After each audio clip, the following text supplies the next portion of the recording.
Neste modo, trataremos da arquitetura de funcionamento, diagnóstico e solução de defeitos do LCD, bem como também do LCD inverter. A formação da imagem no LCD se processa através dos que nós já conhecemos como circuito de vídeo.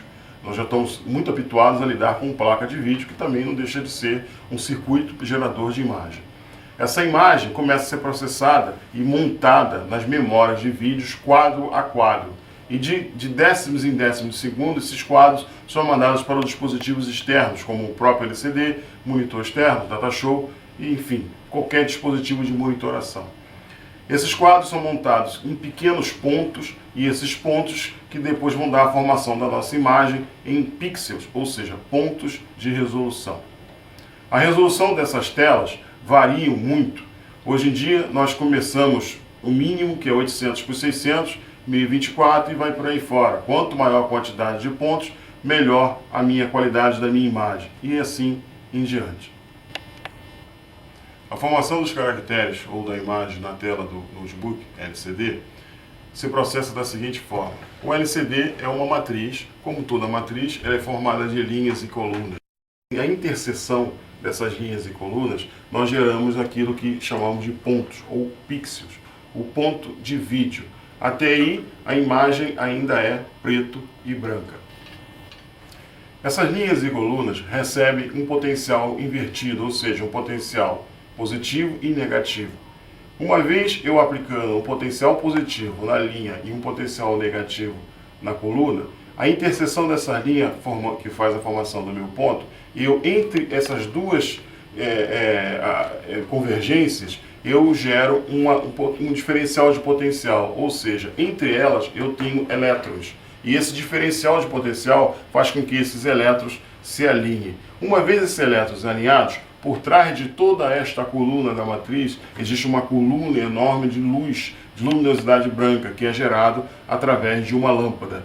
Esta coluna de luz que fica por trás desta matriz, ela atravessa este ponto alinhado, formando na frente da minha imagem um ponto branco. E as várias interseções de linhas e colunas ao longo de todo esse LCD, eu vou gerando vários pequenos pontos. Destacamos até esse caminho é que não existe nenhuma coloração de formação nesta tela, neste momento.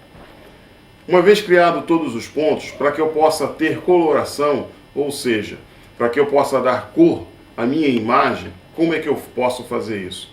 A cada linha e a cada coluna, eu tenho essas linhas e colunas, elas se dividem em 3 sublinhas. Uma linha verde, uma linha vermelha e uma linha azul. E em cada sublinha eu tenho um pequeno ponto. A soma desses 3 pontos eu gero o meu ponto definitivo, que é o meu ponto da imagem. Então, à medida que eu vou acendendo esses pequenos pontos, eu vou dando coloração a este ponto inicial. E este ponto inicial, distribuindo por toda a tela, eu vou fazendo a formação da minha imagem. As telas de notebook, de modo geral, já com a sua imagem formada, elas vão variando de tamanho para tamanho. Eu começo com as telas menores, que são em torno de 5 polegadas, e passando até 10 polegadas, no notebook mais portáteis, mais ligados ao público feminino, de modo geral, e passo para as telas de 12 e até 19 polegadas, atendendo o público de modo geral. Todas elas, hoje em dia, são widescreen, ou seja, telas retangulares, que facilita a melhor acomodação para quem quer ver filmes. E assim a gente vai atendendo a todo o público na sua formação. Este é o LCD montado. Nós vamos mostrar para vocês as partes que compõem o LCD na sua composição interna. Como todo LCD, ele é composto de uma moldura, tá? Onde ele segura toda a sua estrutura interna, né? E, além disso, na sua parte externa, existem pequenos orifícios onde eu prendo ele na estrutura do notebook. O LCD, propriamente dito, são 2 placas de cristal, entendeu? 2 placas de cristal, e essas placas de cristal são compostas de pequenas lâminas, que vocês podem ver aqui na parte de cima, tá? Essas lâminas é que levam as informações para que possa ser processado nas linhas e colunas do LCD. Essa placa é propriamente dito, podemos chamar de cristal líquido. São 2 lâminas de cristal Entre eles existe uma composição de elétrons que nós alinhamos através da interseção de um potencial diferencial entre as linhas e as colunas. E para que essa imagem seja formada e canalizada sempre no sentido vertical, eu tenho uma placa de acrílico, tá? Onde ela fica acomodada uma pequena lâmina na sua parte de baixo, que é acionada através de um circuito do FLVR. Esse circuito, essa placa, uma vez acesa, ela gera uma coluna de luz branca, aonde os meus pixels, uma vez tendo seu potencial atingido e os elétrons alinhados, eu vou gerar um pequeno ponto na imagem formada.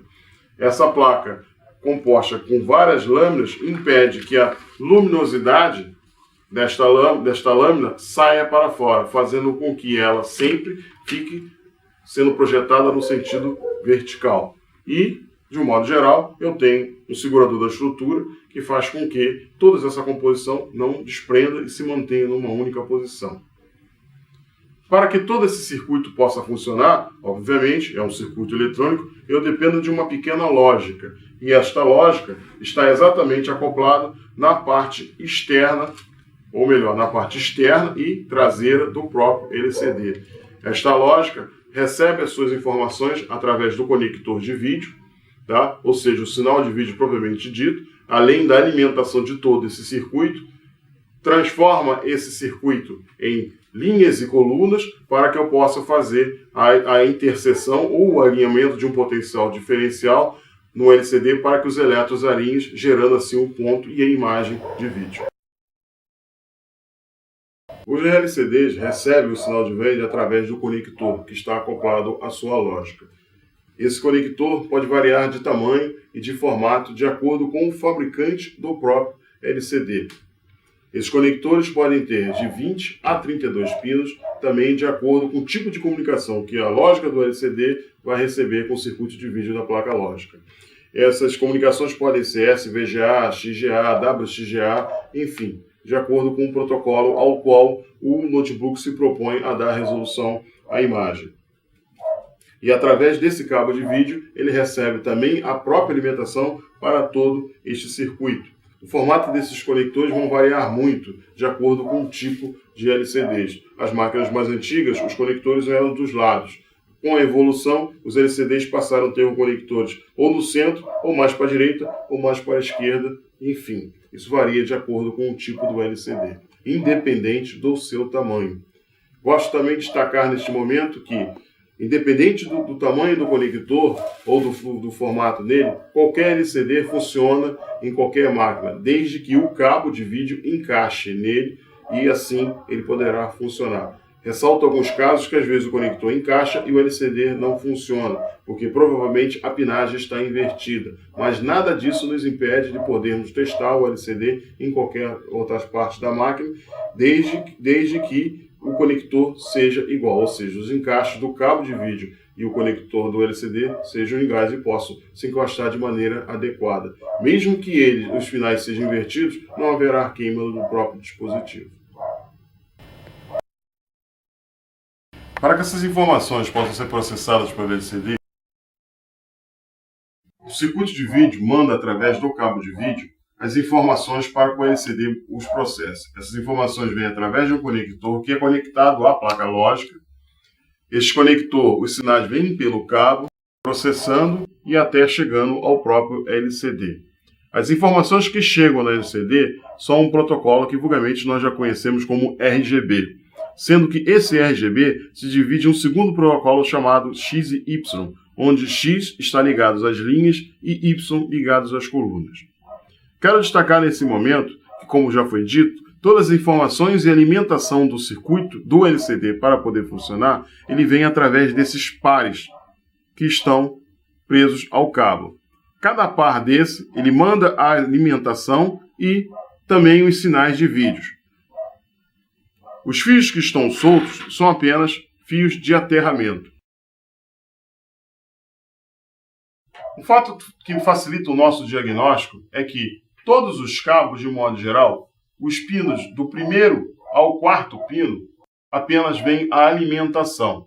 Eu posso ter o pino 1 e 2, a alimentação positiva, e o pino 3 e 4 alimentação negativa, ou vice-versa. Porém, dos pinos 5 em diante são terra e sinais de vídeo. Cada par trançado é um sinal de vídeo, como por exemplo, o primeiro par trançado é o R, o segundo par trançado é o G, o terceiro par trançado é o B e o último par trançado e quarto é o I, que na realidade é um sinal de sincronismo e também serve para variar o nível de preto e branco, ou seja, fazer o sentido do contraste do vídeo. Esses pares, cada linha desses pares se divide em Cis e Y, que eu também, vulgarmente, em alguns circuitos, alguns datasheets de LCDs, eu encontro como positivo e negativo, ou seja, RGB+, e RGB-, e assim vice-versa. Mais à frente veremos como, através do multímetro, podemos detectar níveis de tensões na ponta deste cabo, e a partir do momento que existem tensões, é porque existe sinal, então assim nós temos a certeza de que até aqui chega sinal de vídeo, baseado no princípio da lógica, que o sinal de vídeo vem da placa lógica, passa pelo cabo de vídeo ao LCD. Os cabos de vídeo, de um modo geral, como já foi falado, eles são formados de fios. Então eu tenho esse tipo de cabo formado por fios, tá?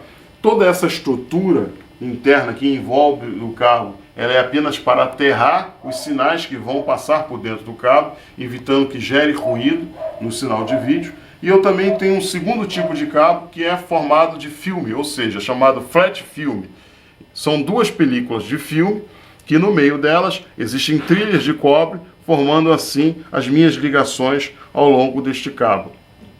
Quero destacar que também fica bem visível nós observarmos a comunicação dos sinais entre os cabos, ou seja, do pino 1 ao 4 eu tenho alimentação, do 5 em diante eu tenho terra e sinal de vídeo. O flat, ele fica difícil a visualização do sinal, mas se olharmos contra a luz, perceberemos que entre cada linha de terra existem pequenas trilhas de sinal, ou seja, a cada barra de terra eu tenho duas pequenas trilhas de sinal proveniente da placa lógica, ou seja, do circuito de vídeo. Neste momento quero destacar sobre o circuito que faz o controle de brilho no LCD. Esse circuito dá-se o nome de LCD Inverter ou FL Inverter.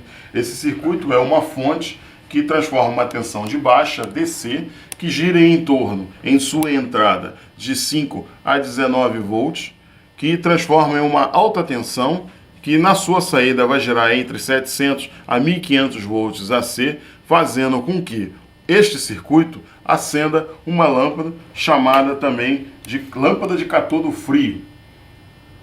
Seu tamanho e espessura varia de acordo com o tipo de arquitetura desenvolvida para o LCD.